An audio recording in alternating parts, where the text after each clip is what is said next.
ناظرین، اپنے مسائل کا حل جاننے کے لیے چینل کو سبسکرائب کیجیے اور نوٹیفیکیشن بیل کو بھی ٹیپ کیجیے تاکہ آئندہ آنے والی ویڈیوز آپ کو بر وقت مل سکیں۔ اس کو توڑنے کے لیے وہ عامل چاہیے جس نے قبرستان جگایا ہوا۔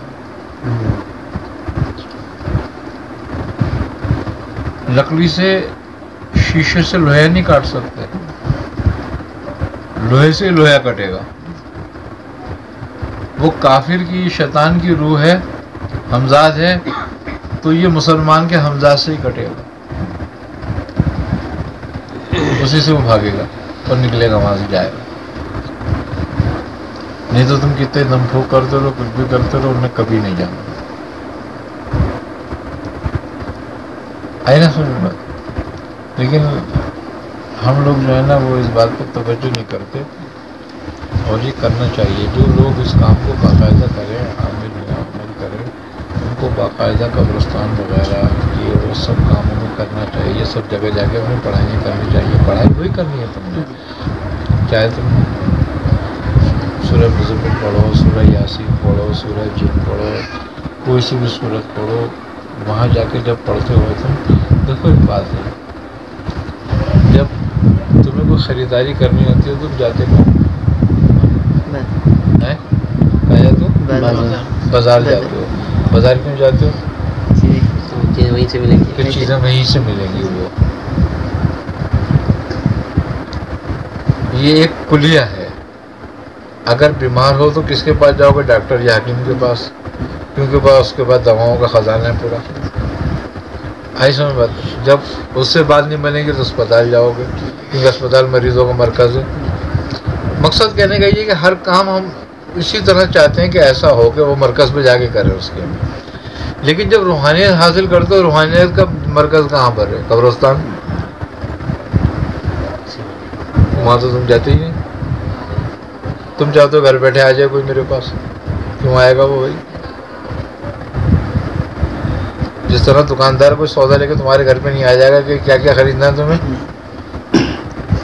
ایسی وہ بھی کبھی نہیں آتے، ان کے بعد بھی تمہیں جانا پڑے گا۔ وہاں پہ اپنی مرضی کا سودا خریدو گے، کون سی چیز لینی ہے، کیا لینی ہے، یہاں سے کیا کرنا ہے۔ آئی نا سمجھ میں بات؟ تو یہ ہم لوگ ساری عمر نہیں کرتے۔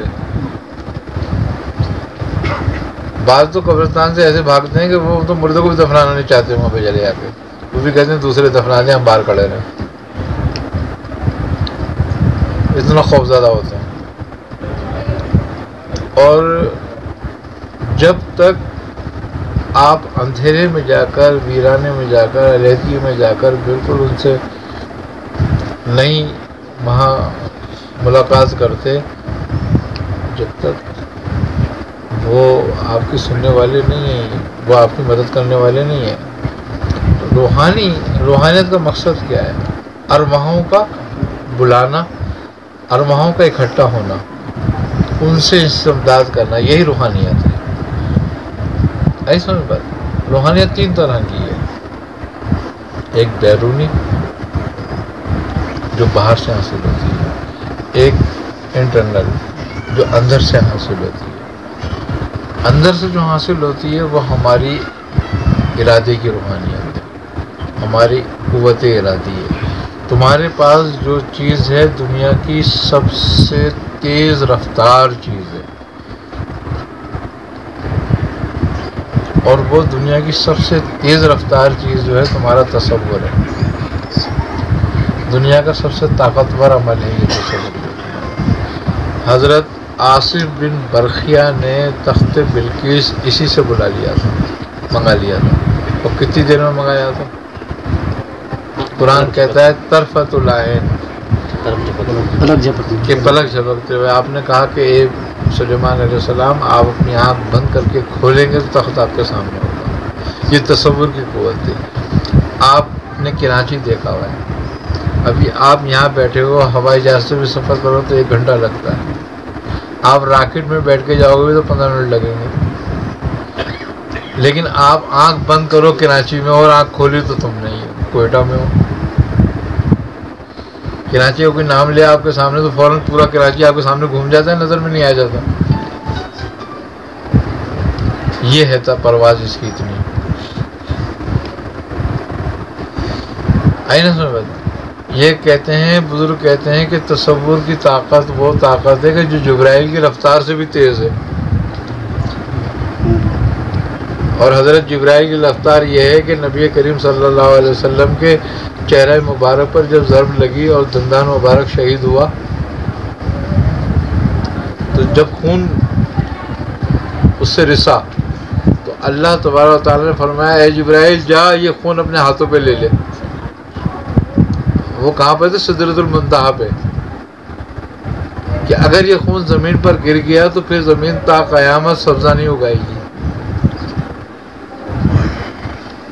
تو آپ وہاں سے چلے تھے اور آپ کا لعاب دہن میں جو خون آیا تھا اس کے گرنے سے پہلے آپ نے اپنے ہاتھ میں لے لیا تھا. تو کتنی رفتار ہوگی آپ کی؟ تو ان سے بھی زیادہ تصور کی رفتار ہے. تو یہ انٹرنلی ہے. لیکن جب اس کو انسان سمجھتا ہے لیکن پہلے جب تک بیرونی روحانیت پر اس کا تصرف نہیں ہو جاتا اندرونی روحانیت اس کی ظاہر نہیں ہوتی، اس پر نہیں کھلتی. پھر جب اس کی اندرونی اور بیرونی روحانیت کھل جاتی ہے پھر وہ تیسری روحانیت کی طرف راغب ہوتا ہے جس کو تجلیات الہی کہتے ہیں. پھر وہ مکمل اس کی ہوتی ہے جاتی. لیکن پہلے بیرونی پھر اندرونی. آدمی نیچے سے اوپر جاتا ہے نا، تو پہلے افضل پھر افضل پھر اعلیٰ ہوتا ہے. تو ہم اس طرح توجہ نہیں دیتے. لہذا جو ہوتا ہے کہ پھر ہم جب کسی کا شکار ہو جاتے ہیں تو ساری عمر اس کا شکار رہتا ہے. پھر یہی ہوتا رہتا ہے کہ ہم کیا کریں، کیسے کریں، کہاں جائیں.